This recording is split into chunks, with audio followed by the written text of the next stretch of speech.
Hello and welcome to Overdrive. I'm Shireen Bhan and boy do we have a packed show lined up for you. Now Maruti Suzuki is India's largest car maker, but most of its numbers come in from hatchbacks and mid-sized sedans.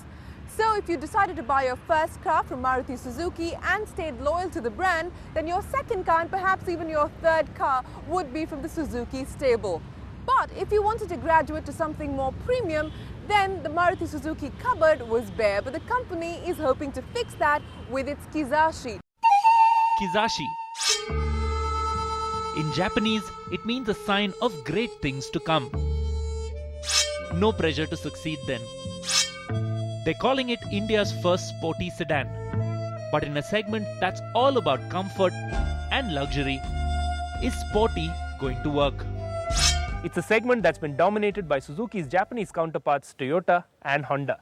And lately, Škoda's brought some European solidity into the mix. To succeed against these well-established, well-entrenched players, the Kizashi needs to be different.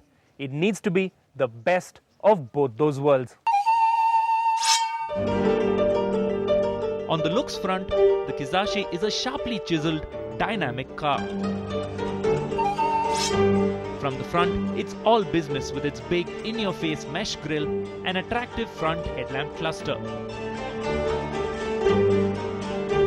But this is a car that looks best in profile, where you can admire the taut shoulder lines, high waist, and delicious 17-inch alloys cloaked in Yokohama rubber. The rear is the sportiest part of the Kizashi, with its muscular haunches, curved boot-lid lip which looks like a spoiler, and twin exhausts. Suzuki's designers envisaged the theme of an athlete in motion when they began conceptualizing the Kizashi. And I think they've got the end product bang on. This is a very modern design, and the Kizashi will definitely be the sportiest looker in its segment. While the exterior looks sporty, the cabin is all about luxury. There's a lot of leather everywhere, and while the American spec cars were all black, in India we get a nice combination beige and black trim. The distinctive flowing center console holds the dual zone climate control and audio system, which also has a hidden USB port. Keyless entry is standard, and the sporty leather wrapped steering wheel is adjustable for reach and rake, feels good to grip, and has mounted controls for the audio and cruise control system.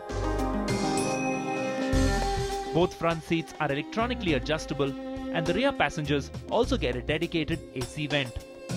The USP of a D-segment sedan is luxury and space. So let's see how the Kizashi measures up. As you can see, I'm in the driver's seat and I'm very comfortable. But that usually means that the poor person sitting behind me is toast. But Bert, you look pretty okay back there. Well, I am comfortable. It is a snug fit in here, I'll admit that. But the way the seat is sculpted and the way this backrest is more vertical than, the regular luxurious cars, it gives you enough room in here. I'm just about snug, so I'm assuming with a normal sized person of average build and height, there'll be an enormous amount of space, leg room and knee room to stretch out in here. And the seats are comfortable? The seats are very comfortable. There's enough lumbar support, there's enough elbow room, there's enough shoulder room. I think this bench is wide enough for 2 people at best. Third person, well, it's just going to be just about comfortable.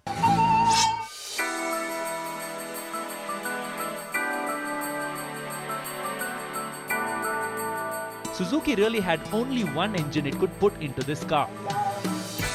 The 2.4-litre naturally aspirated petrol engine we've seen in India powering the Grand Vitara, producing 178 PS of power and 230 Newton-meters of torque.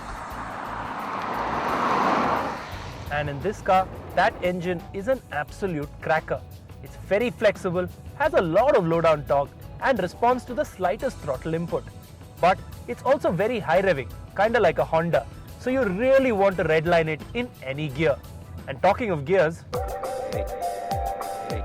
the Kizashi will have just 2 variants. And while everything else remains the same, you'll have a choice of the 6-speed manual I'm driving or a Maruti First, a continuous variable auto transmission. Though the gear ratios are well chosen and the car never runs out of steam, the shift quality is not up to the high standards set by the boxes we've seen on the Swift and the Ritz. And just to give you the complete picture, here's Bert's take on the automatic. Kizashi also has the 6-speed CVT gearbox. But like all traditional CVT gearboxes, it is a bit whiny. Nevertheless, Suzuki claims this is a very quick car. And I don't doubt that, because on the upshifts or downshifts, well, they're all very quick. But what I like especially about this car is that it's got paddle shifts behind the steering wheel, and that means it's a very easy and comfortable car to drive in the city. Since this was a short drive in Rajasthan, we didn't get a chance to strap on our V-Box and go testing. But we expect the 0 to 100 times to be around 9 seconds.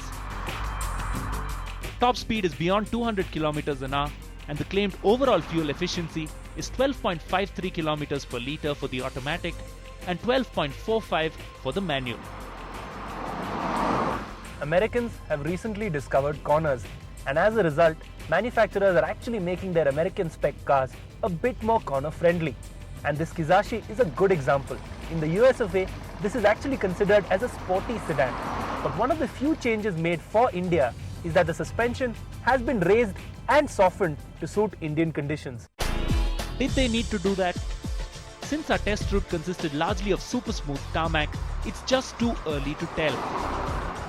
But despite the ultra low profile rubber, the reinforced McPherson strut front suspension and multi-leak rear do their job well, ensuring plush ride quality, while very little noise filters into the cabin.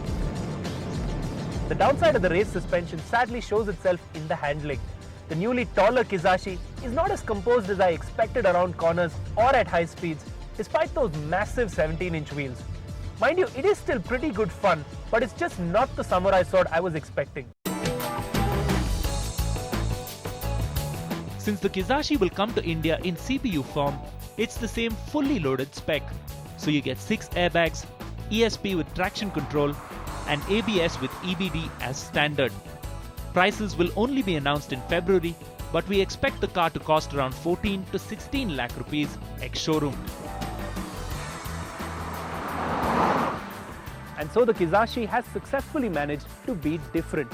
Okay, the quest to make it ride better in Indian conditions has dulled the samurai sword's razor edge, but despite not being incredibly spacious, it is very comfortable and it looks great. The only obvious want is a diesel engine to take on Škoda, but otherwise, Suzuki's Samurai is all set and well placed to do battle in the D segment. Well, that was the Maruti Suzuki Kizashi, and the only thing that's in suspense is the final price. We'll have clarity on that when the car is officially launched in February.